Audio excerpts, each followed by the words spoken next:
Hi all, என்ன வேணும்? Car வேணும்.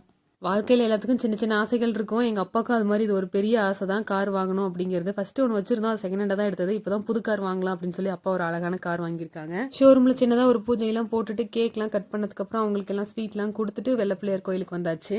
பெரிய அரச மரத்துக்கடியில் அழகாக இருந்தார் விநாயகர். இப்போ உள்ளே கொண்டு போய் அதை விட அழகாக வச்சுருக்காங்க. வேலைப்பாடுகள்லாம் சூப்பராக நடந்திருக்கு. ரீசெண்டாக கும்பாபிஷேகம் கூட நடந்துச்சு. ஆனால் நாங்கள் வர முடியல, இப்போ தான் வந்தோம். அதுக்கப்புறம் முழு முதல் கடவுளான விநாயகரை பார்க்காம இருந்தா எப்படி அப்படின்னு அவருக்கும் ஒரு வணக்கத்தை போட்டுட்டு காருக்கு அவர் கையாலையும் ஒரு பூஜைலாம் பண்ணி முடிச்சதுக்கப்புறம் ஆதிரனை காருக்கு மேலே உட்கார வச்சு ஒரு ஃபோட்டோலாம் எடுத்தாச்சு. பெத்த பிள்ளைங்களோட பேர பிள்ளைங்க வசதின்னு சும்மாவா சொன்னாங்க. கார் வாங்கிட்டு வந்த கையோடையே ஆராதனை ஆதிரனை ஸ்டிக்கர்லாம் ஓட்டிட்டு வந்து நிறுத்திட்டாங்க. அப்பா கார் கம்பெனிலேருந்து சின்னதாக ஒரு கிஃப்ட் கொடுத்துருந்தாங்க. சரி, அதை ஓப்பன் பண்ணி பார்க்கலாம் அப்படின்னு பார்த்தாக்கா ஸ்வீட் தான் கொடுத்துருப்பாங்க போல இருக்கு. ஒரு ஹெல்த்தியான ஸ்வீட் தான், கோவா அல்வா, ஆம்லா லட்டு, ஆம்லா அல்வான்னு. இந்த மாதிரி இன்ட்ரெஸ்டிங்கான வீடியோஸ்லாம் பார்க்கறதுக்கு என் சேனலுக்கு சின்னதாக லைக் போட்டு சப்ஸ்கிரைப் பண்ணி சப்போர்ட் பண்ணுங்கள். தேங்க்ஸ் ஃபார் வாட்சிங். Bye by.